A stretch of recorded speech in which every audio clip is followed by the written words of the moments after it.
Welcome into NFL Daily. I am your host, Harrison Graham, back with the latest NFL news and rumors. Lots to get into, including the latest on Jadeveon Clowney. Why won't this guy sign with the team? Who knows? Adam Schefter, the latest report here is that he's turned down the best offer he's gotten yet, that coming from the Cleveland Browns. We know he's turned down a deal from the Seattle Seahawks at about $17 million. Also, the Dolphins had reportedly offered him something in the $18.5 million per year range.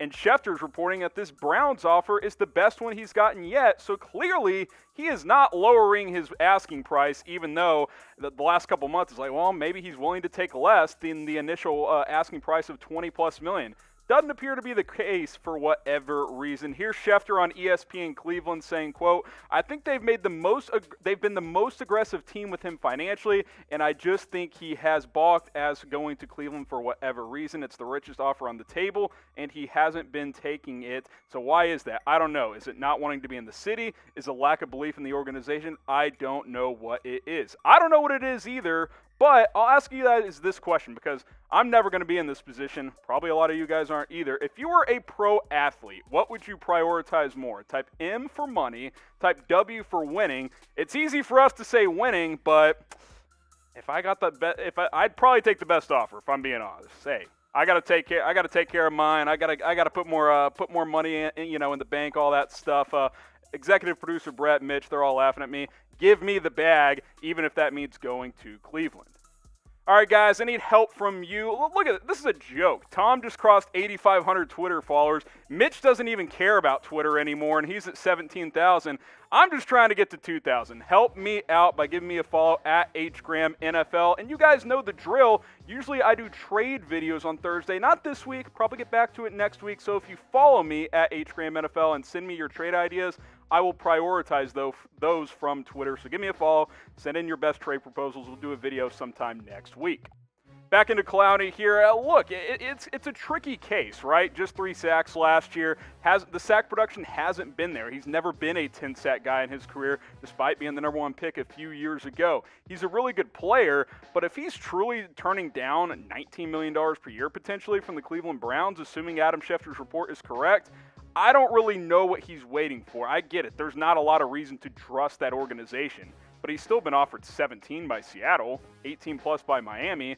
I just don't know what the deal is with Jadeveon Clowney coming off a down season. It would be fun to see him in Cleveland next to Myles Garrett on the opposite side. As long as Garrett isn't ripping off helmets, that would be a dynamic pass rush in Cleveland. Obviously, they would cut Olivier Vernon to clear the cap space there to bring Jadeveon Clowney on board. And it's an exciting duo, but for whatever reason, it appears that Clowney does not want to go to Cleveland.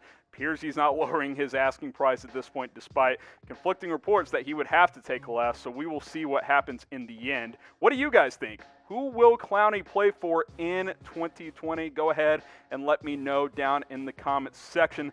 Plus, if you want to find out what we think at Chat Sports, we have a Jadeveon Clowney Destinations video up on the channel. I encourage you guys to subscribe by hitting that big red subscribe button. We have a Clowney video. Everson Griffin Destinations, as he is still out there. Tom filmed that earlier this week. You can check that out on the channel as well. Jamal Adams Trade Destinations. We do all kinds of videos here at Chat Sports, not just the latest news and rumors. We do player destinations, free agency-based stuff. Cam Newton's still up there as well from about a month ago. You can go check that out. It's youtube.com/chatsportstv. Encourage you to share that link with a friend. Help us get to 200,000 subscribers before the start of the NFL season. Let's talk about J.J. Watt a little bit here. Apparently, he does not want to sign a contract extension as of now. And you're probably thinking, why would he not want more money, get a new deal? Well, I actually agree with Watt's approach here. He's basically saying, look, 3 of the past 4 years, I have not been able to stay healthy. I don't think I'm in a right space, and it would be a right approach to go to the Texans and demand a new deal and to hold out or anything like that, which that's honorable, right? Here's more on what Watt had to say about this, saying, quote, I think I fully understand and respect the situation that I'm in and what has happened the past few years, so I'm not going to sit here and demand anything. I think if I went back and asked for an extension or more money right now, I think that would be the wrong move. And look, we all know how good J.J. Watt is, but it is what it is. 2 years ago, he played 16 games. Last year, only 8 games. Only 5 games in 2017. Only 3 games in 2016. He's one of the best in the business when he's on the field, but he's missed 32 of the last 64 games with the Houston Texans.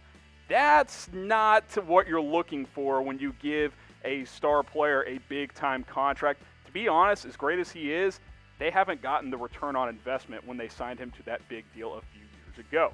So, will J.J. Watt play his entire career with the Houston Texans? Type Y for yes, type N for no. All this being said, I would guess the likelihood is that probably after this season, they sign him to an extension because he has 2 years left on his deal. But I think it's very much a possibility if the Texans go in a bad direction this year that he may want out in a couple of seasons. Now, a player that does want a contract extension right now, that's Aaron Jones with the Green Bay Packers, and for good reason, right? Unlike J.J. Watt, hasn't made major money in the NFL. He's entering the last year of his rookie contract. He was a later round draft pick, so he's made something like $2.5 million 3 years into his career. So he's looking to secure the bag, especially at a position of running back that doesn't get, teams aren't paying him anymore unless you're guys like Christian McCaffrey. Now, I don't think Aaron Jones is at that level, but he did have a breakout season. I do note there as well that his agent told Rob Demovsky of ESPN.com that there have been conversations between the two sides, so both parties do want to get an extension done, just a matter of how much money. He broke onto the scene a couple of years ago, but really broke through last year. Over 1,000 rushing yards. The 16 rushing touchdowns obviously stand out. Became a better receiving back as well with almost 500 receiving yards, 3 receiving touchdowns as well. He became kind of a fringe top 5 running back, and for last season, he probably was a top 5 running back in the NFL. These are the top 5 highest paid as of now. Obviously, McCaffrey got the new deal. Zeke got paid last year. Bell did as well. David Johnson a few years ago, then Derrick Henry at just over $10 million on the franchise tag. Is Aaron Jones better than any of those guys? I think he's better than Lev Bell and David Johnson at this point. I don't think that's a stretch at all. Now, there's players on that list that aren't there.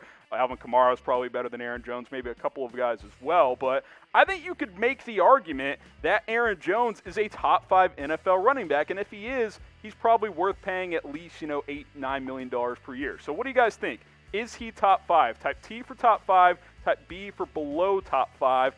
He's right on the fringe there. If he could do it again this year, I definitely think he is a top 5 running back in the National Football League. All right, guys, we got hats on sale. It's the deal of the day here on Chat Sports. Go to this link, chatsports.com/NFL hat. Tons of different styles from all 32 NFL teams. We got flat bills, we got snapbacks, we got the baseball cap style as well. Just go to that link, chatsports.com/NFL hat. Tons of different hats, 25% off for all 32 NFL teams. So go ahead and shop today. We'll put that link in the comments. We'll put it in the description. You can get yourself a new lid for the 2020 NFL season.